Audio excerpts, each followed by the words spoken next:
cómo fundamentar lo que corresponde a la articulación del sistema educativo y asegurar la calidad.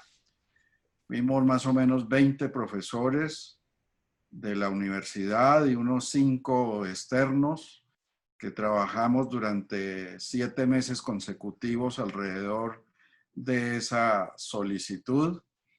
Y como se muestra en los 3 volúmenes que les envié, lo primero que hicimos fue un estado de arte de lo que se había presentado al ministerio en la última década hasta ese momento, y encontramos aproximadamente 112 documentos que el ministerio tenía vinculados con la estructuración del sistema educativo colombiano y las posibles rutas a seguir para garantizar la articulación y la calidad del sistema. Esos 3 volúmenes pues muestran el resultado de lo que es un balance analítico de los documentos que hallamos, porque nuestro criterio fue no vamos a partir de cero, porque no es cierto. Colombia tiene muchos estudios para cada uno de los niveles educativos, muchos, suficientes yo creo, porque lo que faltaría es cómo asegurar los recursos que se requieren para reestructurar el sistema educativo colombiano. Ese es un planteamiento de entrada que hacemos a partir de ese estado del arte. Coinciden todos los documentos en señalar la desarticulación entre los distintos niveles educativos del sistema. Y a la vez, pues, se proponen posibilidades para lograr esa articulación. El primer aspecto que se señala, y esto pues con un criterio que hemos defendido, es que uno no puede buscarle soluciones al nivel de educación media. Aquí hay que distinguir entre nivel y ciclos, que también lo señalamos en estos documentos. Más adelante lo podemos explicar. El nivel que se llama, que así se aparece en la Ley General de Educación, educación media, tratar de actualizarlo, renovarlo, estar a tono con lo que existe en el mundo, con este nombre, el de educación media, no puede hacerse sin considerar la cohesión interna del sistema, lo cual implica ubicar en la base también la solidez que se requiere. Y en la base encontramos el nivel de educación preescolar, que en el sector privado, digamos, existe como tal, pero que en el sector público no existe. Así como señalamos que no existe la educación media como tal, cuando lo comparamos con los otros países, hay que reconocer también que no existe en el sector público el nivel de educación preescolar. Existe en el sector privado, sí, hasta con 4 grados, pero en el sector público el grado de transición no da lugar al nivel de educación preescolar, porque en la práctica ese único grado se convirtió en primer grado de primaria, dado que se percibe una prioridad para que en transición con niños de 5 años de edad se aprenda el sistema alfabético, se aprenda a sumas, restas, al menos en una parte inicial de lo que es la matemática escolar, es decir, el sistema numérico, y se extravía todo lo que tiene que ver con el asombro, con la exploración del medio, con lo que se señala en los lineamientos curriculares con el nombre de dimensiones para la educación preescolar.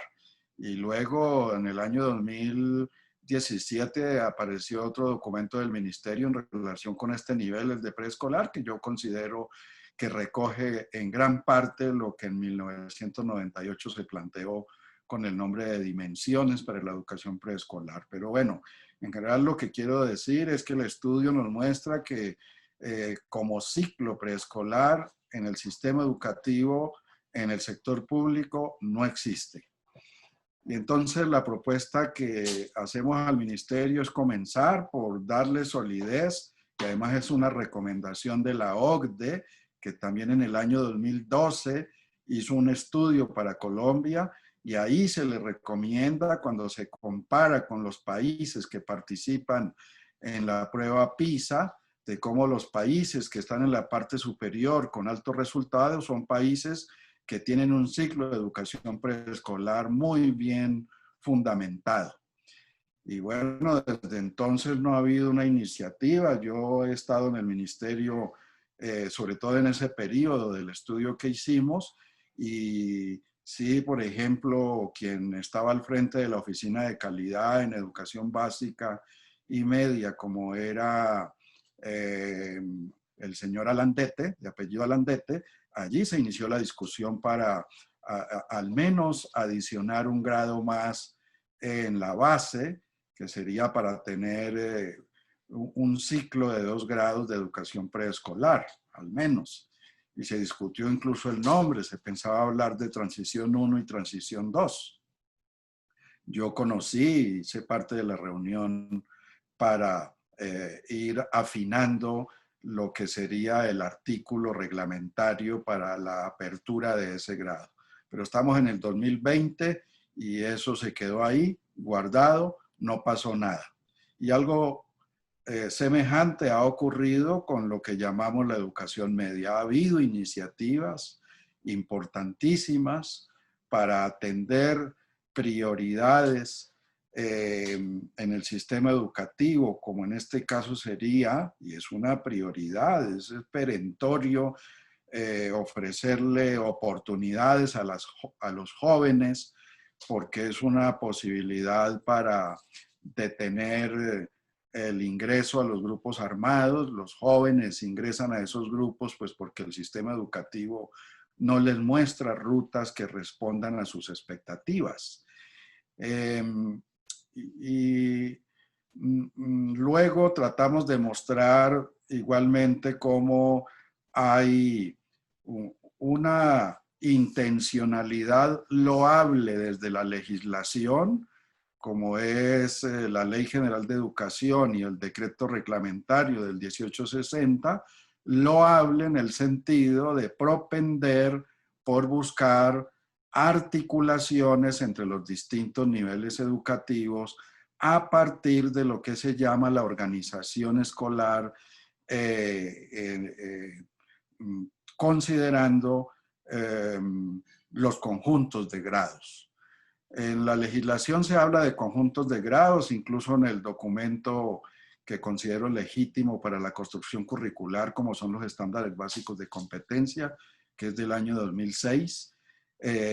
Conjuntos de grados es una señal para pensar el trabajo a partir de ciclos, que quiere decir que cada conjunto de grados es un ciclo que garantizaría la flexibilidad curricular y el trabajo en equipo de los docentes de cada conjunto de grados o de cada ciclo. Esto Bogotá, digamos, trató de implementarlo y algunos colegios lo han mantenido. Nosotros lo hemos trabajado en Tumaco, en Arauquita, en Guaviare, de cómo asumir los conjuntos de grados como ciclos, en la perspectiva pues de reconocer que para cada ciclo hay equipos de docentes de carácter interdisciplinario que construyen los currículos, definen las pedagogías y la evaluación para cada uno de los ciclos. Y casi que proponemos que los docentes se especialicen en cada conjunto de grados, es decir, que permanezcan por años allí para ir cualificando los procesos, y no esto que vemos, pues, que es muy delicado, de docentes que dan clase a las 7 de la mañana en 6º grado y a las 8 de la mañana están dando clases en el grado 11. Esto no lo hemos visto en ninguno de los países que hemos estudiado.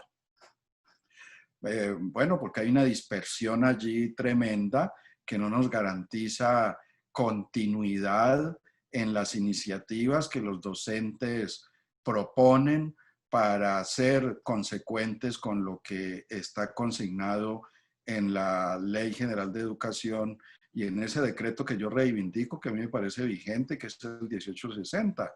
Allí se propone a los maestros trabajar a partir de problemas, de centros de interés, de proyectos, de incluso considerar que las escuelas y los colegios pueden orientar proyectos para producir ciertos bienes, para aprender los conocimientos de las distintas áreas haciendo cosas. Y me parece que la legislación, pues, nos sirve como referente para insistir en la importancia del enfoque por ciclos. Entonces allí señalamos también la diferencia y el abismo entre la educación primaria y la educación secundaria.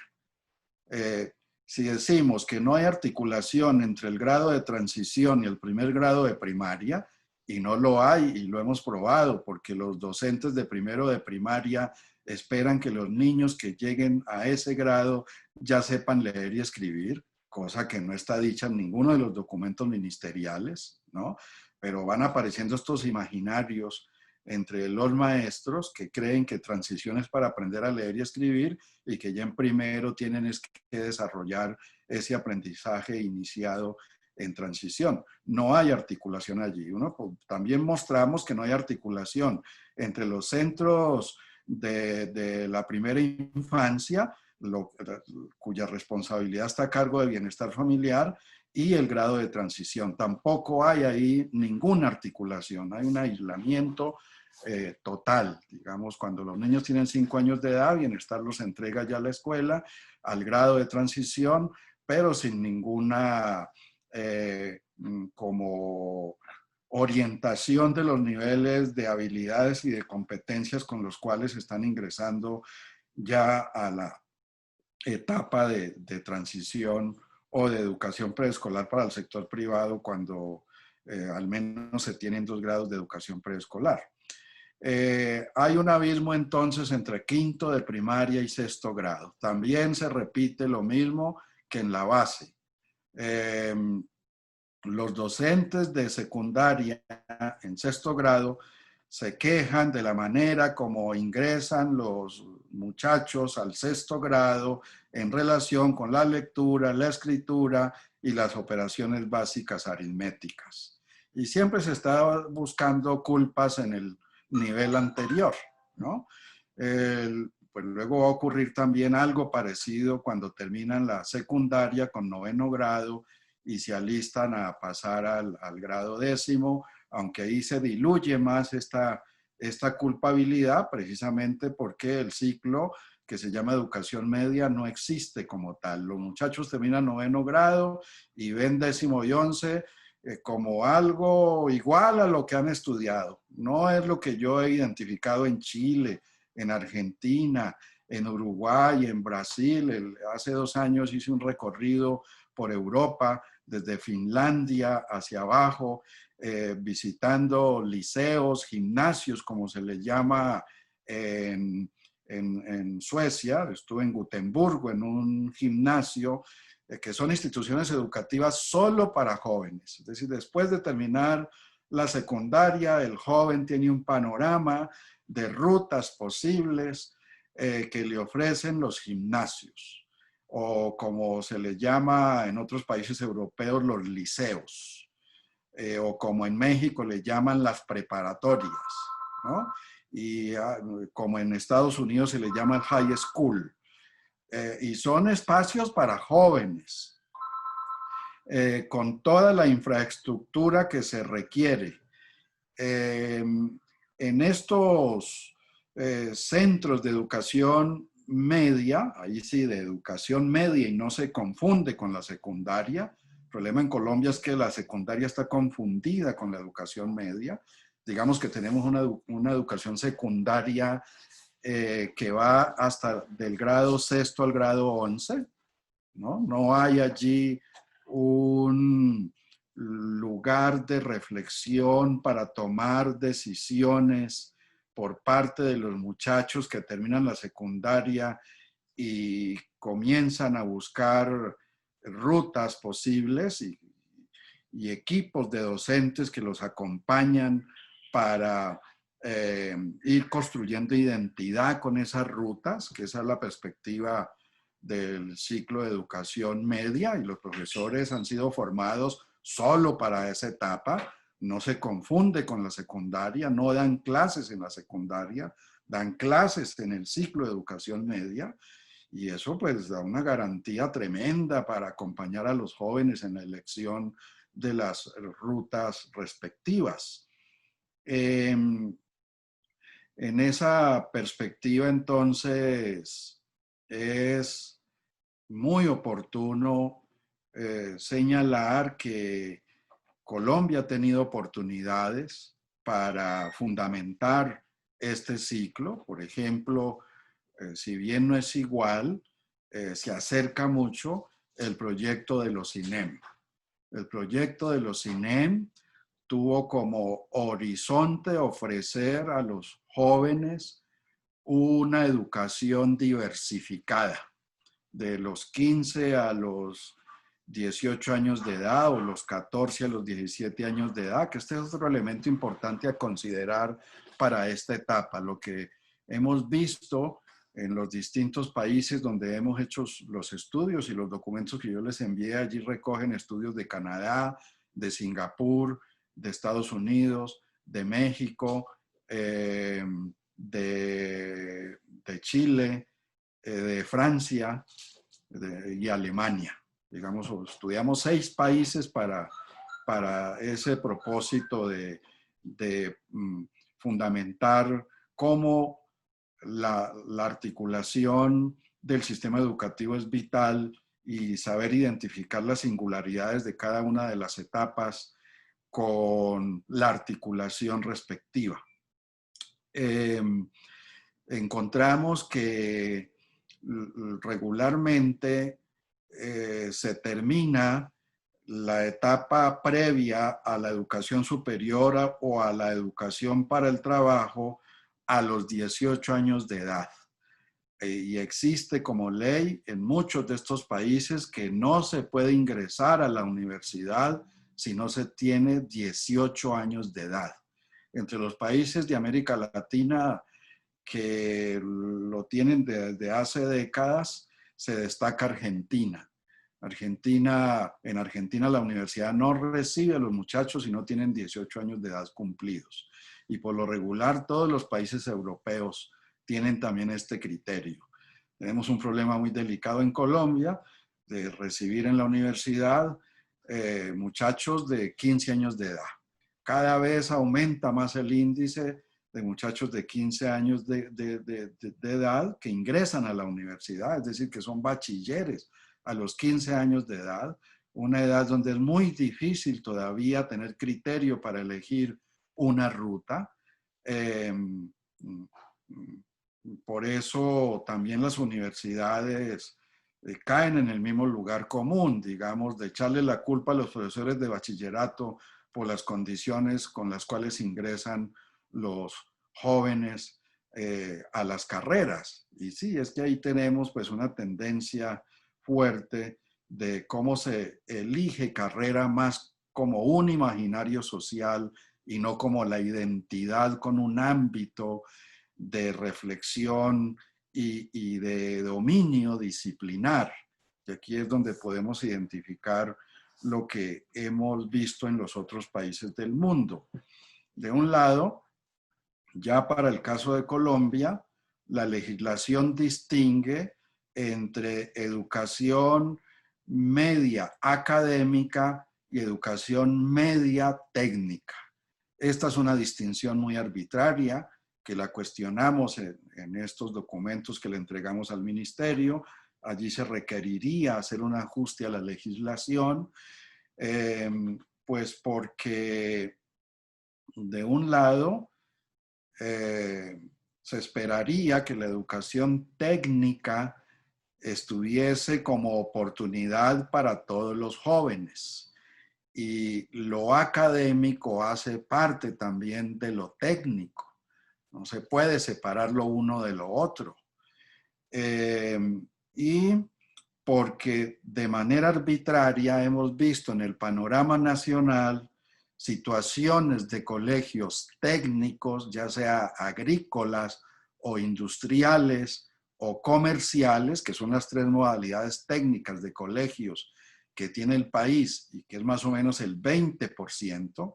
El 20% de los colegios son técnicos, el otro 80% son académicos. Y ahí hay una desventaja porque tienen más oportunidades quienes están en colegios técnicos, al menos en relación pues con posibilidades de ejercicio laboral cuando se gradúan del bachillerato técnico, que el bachillerato académico, donde redundan pues las generalidades y finalmente se aprende muy poco de las distintas áreas. Y de allí el criterio.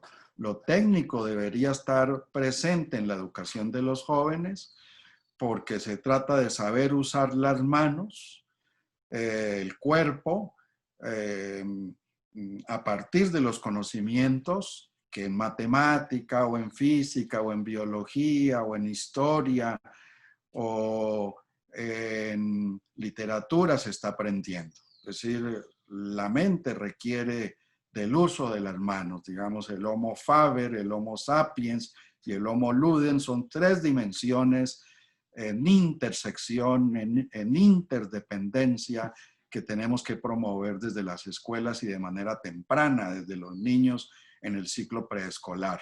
Se trata de aprender jugando y haciendo, ¿no? Entonces el aprender es el conocimiento que se va configurando, que va emergiendo desde el juego, es el hombre que juega, y haciendo cosas, el hombre que hace cosas y los niños hacen cosas, hacen libros con sus manos y van aprendiendo a leer y escribir en una perspectiva constructiva y sociocultural, que es el enfoque que subyace a los lineamientos curriculares de 1998. Que este es el otro problema pues que tenemos en Colombia. Cada gobierno se le ocurre introducir nuevas cosas sin considerar aquello que los maestros están tratando de dominar, como lo que se plantea para todas las áreas en los lineamientos curriculares, que son solo lineamientos porque se le da la autonomía, se reconoce la autonomía a los maestros para construir el currículo en el marco del proyecto educativo institucional. Entonces, lo que proponemos es un ciclo de educación media diversificada, ojalá de 3 grados, porque la constante internacional así nos lo muestra, si bien hay ciertos matices, como por ejemplo lo vimos en Francia, donde ese ciclo puede ser de dos grados según la ruta elegida por el joven. Entonces, regularmente quienes eligen la ruta de humanidades tienen, para el caso de Francia, en el liceo, allí se llama liceo, dos grados, ¿no? Para profundizar en esa ruta. Pero hay otras rutas que sí requieren de los 3 grados.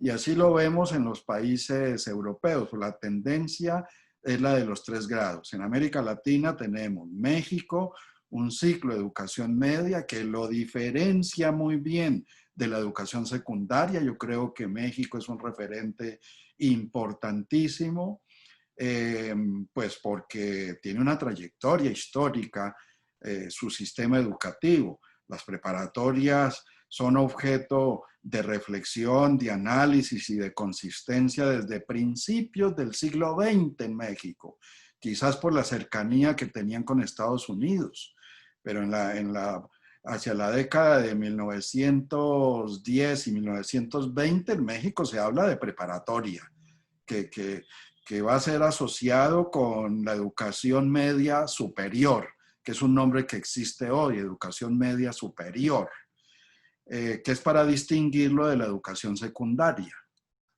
Y bueno, yo viví 6 años en México y de ahí aprendí mucho mucho del sistema educativo y en efecto es muy común que cada universidad pública tenga una preparatoria, es decir, un colegio para jóvenes, solo para jóvenes, donde en el tramo de 3 años, que el plan de estudios está organizado por semestres, en este caso de México, esta es otra tendencia también que hemos visto en otros países, se organiza por semestres, de tal modo que son 6 semestres el ciclo de educación preparatoria, por ejemplo, en México. Y entonces los jóvenes eligen o humanidades, o ciencias, o artes, o tecnologías, y estas rutas diversificadas se articularán luego con las carreras de las universidades. Entonces, quien elige humanidades, por supuesto, es porque aspira a cursar la carrera de antropología, de sociología, de filosofía o de lingüística, y entonces allí en la preparatoria el hincapié, el énfasis está en ese campo. No es que no estudie matemáticas, no, en los 2 primeros semestres de las preparatorias en México, todos estudian matemática. Y en los 2 años siguientes, en los 4 semestres siguientes, ya se ubican en las rutas. Y si aparece la matemática es en relación con, por ejemplo, lo que se requiere para quien quiere estudiar sociología. Entonces la estadística allí es un componente fundamental para quien quiere estudiar sociología o antropología o psicología, y entonces está vinculado con la ruta que se ha elegido. No es la matemática general para todos. Quien quiere estudiar ingeniería o medicina, igualmente hay un componente de la matemática que acompaña a las ciencias naturales, y no es que dejen de estudiar humanidades, sino que el componente de humanidades es menor respecto al componente fuerte. Y bueno, para mí ha sido una maravilla, pues cuando he ido a las preparatorias en México, el CCH, por ejemplo, así se llama el Colegio de Ciencias y Humanidades de la UNAM, eh, es un colegio grandísimo, con espacios deportivos, con bibliotecas actualizadas, con salas de informática. Los profesores permanecen allí gran parte del día, atienden a los jóvenes en las contrajornadas escolares después del almuerzo, tienen proyectos en desarrollo. Es la vida, pues la vida amable, tranquila, equilibrada de los jóvenes con docentes que creen en ellos, porque esos docentes han sido formados para trabajar en esa etapa. Regularmente estos docentes tienen también un pie en la educación superior, y esto es importante. Es decir, que son docentes de preparatoria, pero tienen un curso en los primeros semestres de las carreras. Entonces, esto permite, pues, un discurso muy fluido de trabajo con los jóvenes para que no sea tan brusco el paso a la educación superior.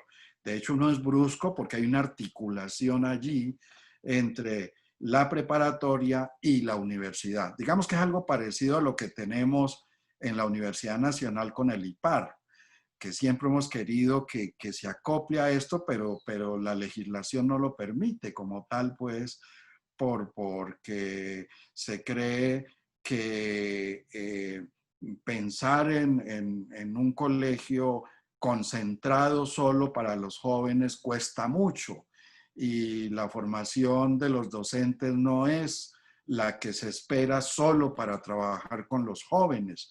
Hay una serie de obstáculos allí de distinto orden que hemos vivido en los colegios. Yo he vivido experiencias donde, por ejemplo, docentes que trabajan en secundaria con el enfoque por ciclos, aquí en Bogotá lo vivimos, aceptan dar clases en 5.º grado para darle cohesión al ciclo que sería 5.º, 6.º y 7.º, que algunos colegios llegaron a considerarlo.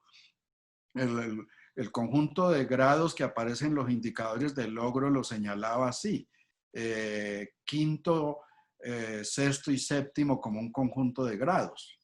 Y entonces, bueno, uno esperaría un equipo de docentes allí eh, que acuerdan las pedagogías, el currículo y la evaluación para ese ciclo.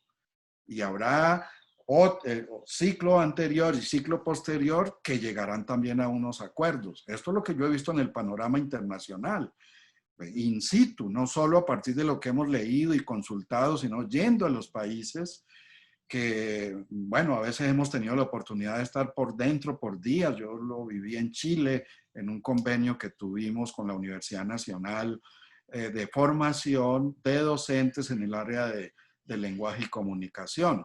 Venían aquí grupos a la Nacional de 25 docentes de Chile, financiados por el Ministerio de Educación de Chile, a trabajar con nosotros durante mes y medio.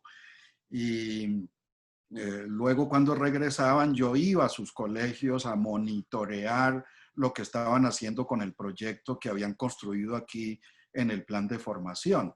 Y ahí estuve en liceos, también se le llama en Chile liceos, a los colegios que están destinados solo para los jóvenes.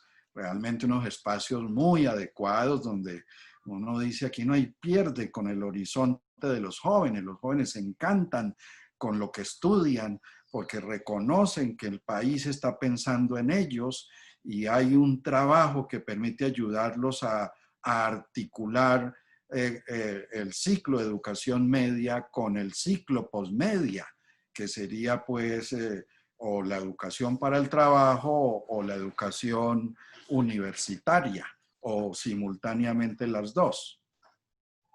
Entonces, para terminar esta primera exposición, diría que el gran problema que tenemos en Colombia es que siempre se plantean estrategias remediales frente a los problemas que distintos investigadores y expertos identifican y que proponen alternativas frente a dichos problemas.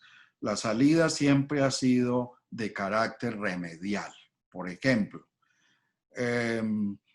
la estrategia que desde 2002 se propuso para afrontar la ausencia de educación media en el sistema educativo colombiano fue la de buscar formas de articulación de 10º y 11 grado con el SENA o con universidades que aceptaran participar en el programa de articulación de educación media con educación superior. Remedial quiere decir que es mientras tanto. Y mientras tanto es que se va alargando y finalmente no se resuelve el problema de fondo. Y entonces ya hoy colapsó. Yo puedo decir que el SENA se extravió, porque al SENA le pidieron responder con la articulación para todo el país. Y no tenía el recurso humano formado para ello. Yo les confieso situaciones de mucha preocupación en las regiones donde hemos trabajado con maestros, con el Instituto de Investigación en Educación de la Universidad Nacional, como en Guaviare. Yo estuve hace 3 años en el encuentro entre los expertos del SENA y los jóvenes de la institución educativa del Capricho, en el Guaviare, que está a 1 hora y media del casco urbano de San José del Guaviare. Es un centro poblado que pertenece a San José del Guaviare.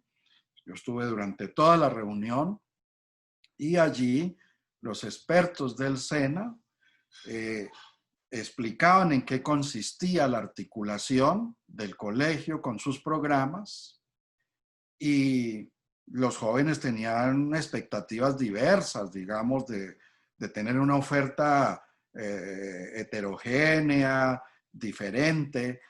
Y no, digamos, el SENA dijo, qué pena muchachos, pero solo tenemos contabilidad. Solo podemos ofrecerles contabilidad. Y había muchachos que querían aprender sobre zootecnia, aprender sobre algo relacionado con la industria agrícola. Otros querían artes musicales, dramáticas, artes plásticas. Y la posición del SENA fue así taxativa. No podemos responderles por lo que ustedes quisieran. Qué pena, pero solo hay contabilidad y costos. Entonces, bueno, es un programa realmente muy remedial, muy de paso, un programa que no ha resuelto los problemas de fondo del mundo de los jóvenes. Fíjense ustedes, es el Capricho, es Guaviare, donde tenemos allí grupos armados que necesitan militantes.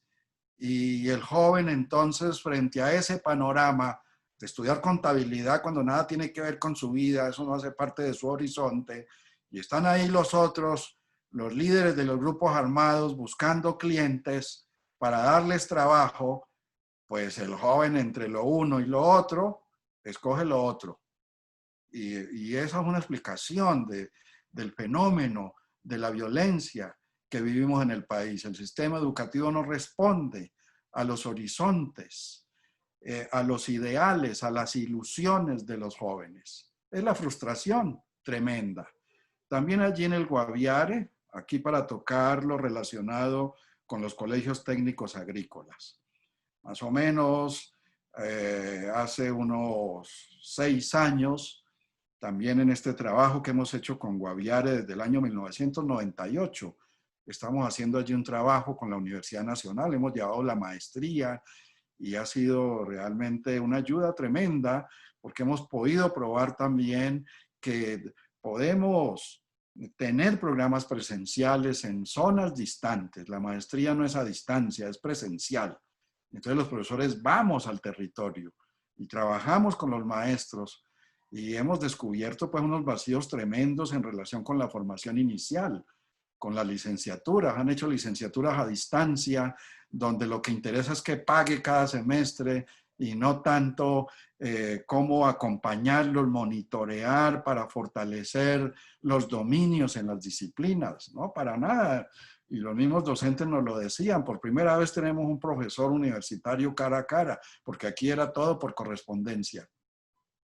Y un alto porcentaje de los profesores de estos territorios han hecho las carreras a distancia de ese modo, de una manera irresponsable, que es paradójico, porque la legislación le asigna a la universidad pedagógica el reto, el compromiso de tener la cobertura nacional para formar los maestros que requiere el país, pero la pedagógica no tiene los recursos para llevar programas presenciales a estos territorios, que debería tener sedes, como también lo ilustra México. La Universidad Pedagógica Nacional de México tiene sedes en todos los estados y ahí van los que quieren formarse como maestros. Aquí no, aquí la única sede es la de Bogotá, de la Universidad Pedagógica Nacional.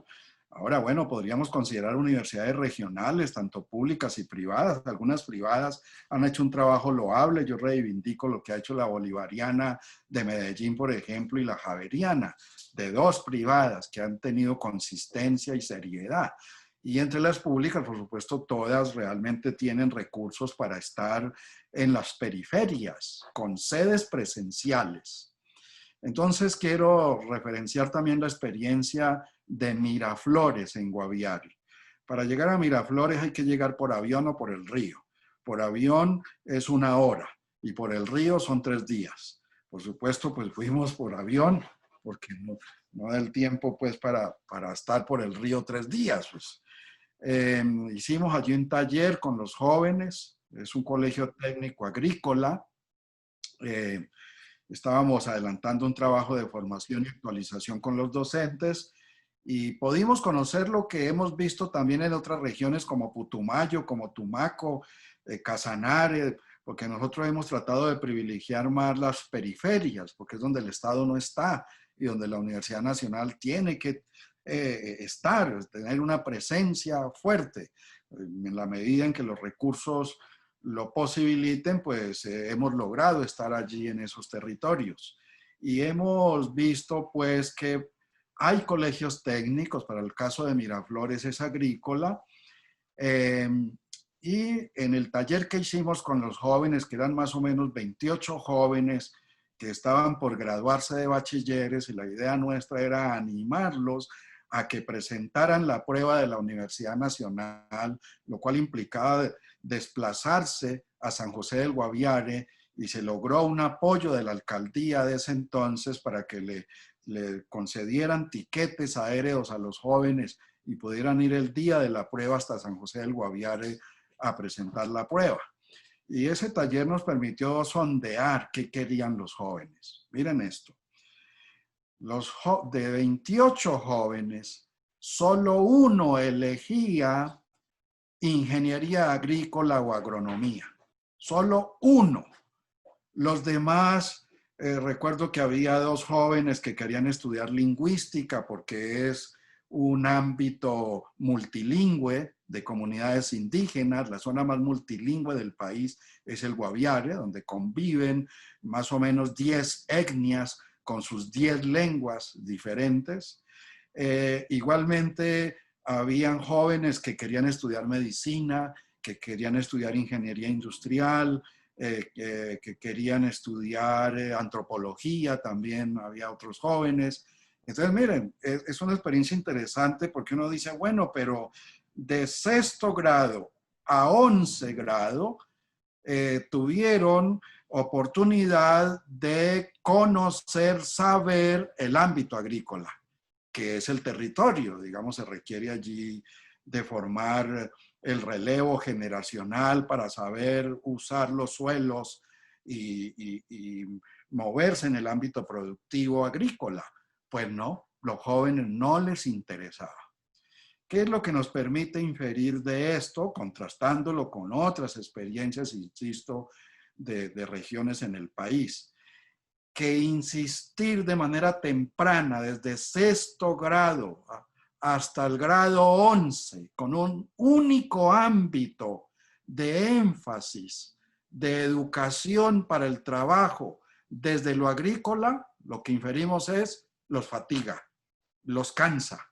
Es decir, todos esos 6 años están volviendo sobre lo mismo y de lo otro nada, de otras posibilidades para saber elegir después nada. No quieren saber en el grado 11 de aquello que caracteriza al colegio como colegio técnico agrícola. Y lo mismo podría uno sondear de los colegios técnicos de carácter contable, ¿no? Y los de carácter industrial, ¿sí? Entonces, por eso es que hablamos mejor de educación media diversificada y no durante los 6 años. Distingamos entre la secundaria, que en Colombia son 4, que en México son 3, que en Chile son 3, la tendencia son 3, pero claro, es que la educación primaria tiene 6 grados en América Latina.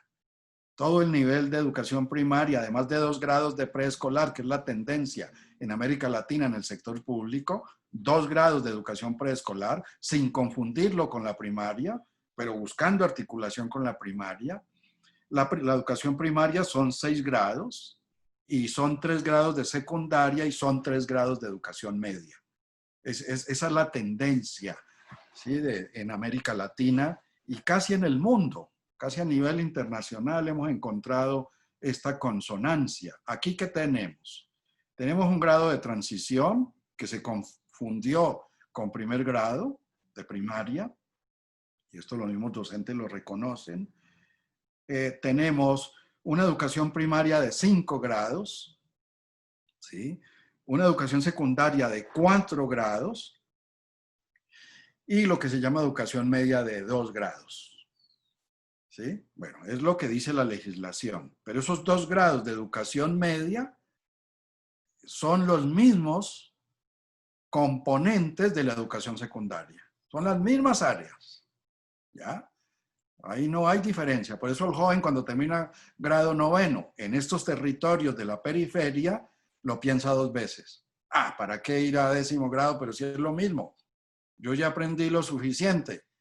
y le interesa más pues otras cosas que ingresar a 10º grado. Es decir, el abandono en grado 9º en esas regiones periféricas es delicado, cuando llegan a 9º grado, ¿no? Pues porque no hay una oferta diversa, ¿no? Porque ven lo mismo con lo mismo. Y dice, ¿para qué más? ¿Sí? Quieren estudiar algo que responda a ilusiones, pero eso no está ahí todavía, ¿no? Y bueno, para responder a ese vacío, pues aparece el programa de articulación, pero tampoco lo logró, como ya señalé el ejemplo. No ha logrado responder a las ilusiones de los jóvenes. Tendríamos entonces que considerar, y es lo que se le recomienda al ministerio en estos documentos que entregamos, dos posibilidades. Una de tipo integral, que los colegios manejen la diversificación de la educación media con los principios de la autonomía de la institución educativa, que identifiquen las rutas. Yo sé que en Bogotá, por ejemplo, algunos colegios lo están haciendo. Miren ustedes, hay colegios de Bogotá que inician la educación media en 9º. Claro, en el marco del PEI, ¿no? Entonces ellos dicen, esos 2 grados no son suficientes y como nos interesa ir ayudándolos con énfasis en ciertos ámbitos, entonces ubican desde 9º grado, 9º, 10º y 11, que esa fue una alternativa que le propusimos al ministerio. Tratemos de considerar 3 grados en ese ciclo porque es lo dominante en el panorama internacional, ¿no? Pero ajustemos el sistema para que cuando lleguen al primer grado de educación media, pues tengan 14 años o 15 años, de tal forma que terminen a los 17 y 18 años de edad y no a los 15, como se está dando, ¿no? Tenemos 2 años de diferencia respecto a los demás países del mundo. Y aquí ubicamos incluso el país más pobre del mundo en el Caribe, que es Haití. Es decir, también en el estudio que hicimos para Bogotá, alrededor de lo que es el enfoque por ciclos y la integración curricular, mostramos el caso de Haití. Haití tiene realmente muy bien los límites. Claro, pues que Haití ha contado con Francia, porque fue colonia francesa y ha habido una conexión con Francia. El sistema educativo de Haití es muy coherente y tienen un ciclo para los jóvenes diversificado, es decir, con rutas. Diversificado quiere decir que se contemplan incluso en algunos países los oficios calificados. Los colegios pueden ofrecer también formación en oficios y ahí sí podemos ayudarnos del SENA, pero es el SENA que viene y se pone en el lugar del colegio, no esto que se ha dado, que es que ahora se le pide al colegio que se ponga en el lugar del SENA. No, no, no. Tiene que ser al revés. El SENA tiene que ponerse en el lugar del proyecto educativo de la institución y entronizar allí con el colegio. Es decir, que el SENA apoya al colegio. No es que el colegio va a apoyar sobre cómo usar los recursos económicos que el ministerio le pone cada año al SENA, que es mucho.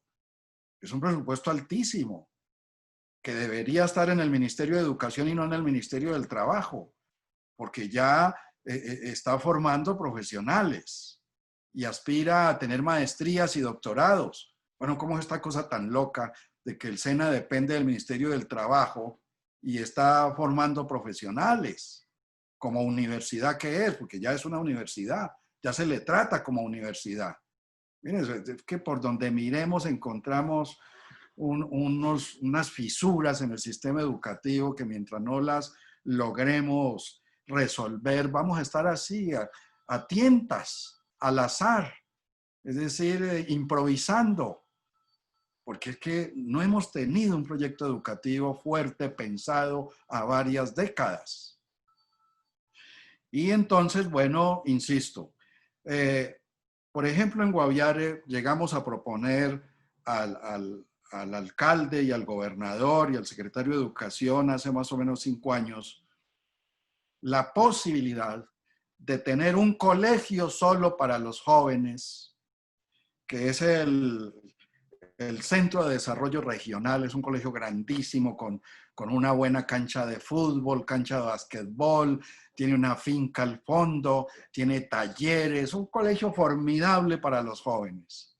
Y propusimos que los colegios tuviesen hasta 9º grado, de transición hasta 9º grado, y que hubiese ese colegio solo para los jóvenes y que orientaríamos la formación de los docentes para que trabajaran con los jóvenes en ese colegio. Pero aparecen siempre pues interferencias, miedos, temores, todo el trámite burocrático que hay que hacer, porque eso no existe en el país. Cómo hacer para que no vayan a tener luego demandas. Los profesores igualmente se preguntan, bueno, ¿y yo dónde voy a quedar? Una cantidad, bueno, líos de tipo doméstico. En el fondo son también problemas domésticos que cuando hay decisión gubernamental se pueden lograr sin ningún miedo, acompañando a las regiones. Yo creo que hay que apostarle a esa posibilidad, la posibilidad de colegios solo para los jóvenes, ¿no? O con ofertas diversificadas, que los jóvenes al menos reconozcan que tuvieron la oportunidad. Y luego buscar sí la articulación con la educación polmedia, que puede ser el SENA, como pueden ser universidades, como pueden ser institutos técnicos y tecnológicos, en fin, pero que también pues el joven tenga rutas que le ofrecen para continuar con su formación y tomar decisiones, porque este carácter endeble del sistema educativo tiene un peso tremendo en los jóvenes, en el sentido de creer que si no van a la universidad a hacer una carrera completa, entonces van a sentirse frustrados y no son nadie, no son personas. Tienen la imagen de que la universidad es la etapa que sigue.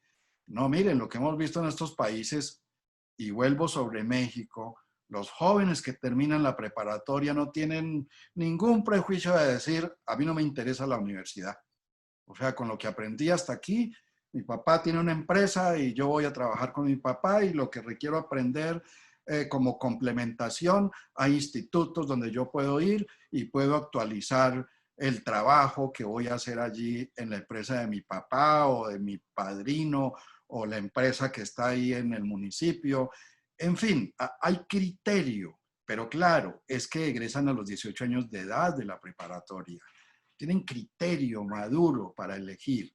Aquí no, aquí es la universidad, ¿no? Y hay como una percepción negativa de hacer una carrera corta, una carrera técnica, una carrera tecnológica, cuando en el mundo están las carreras que están ofreciendo trabajo.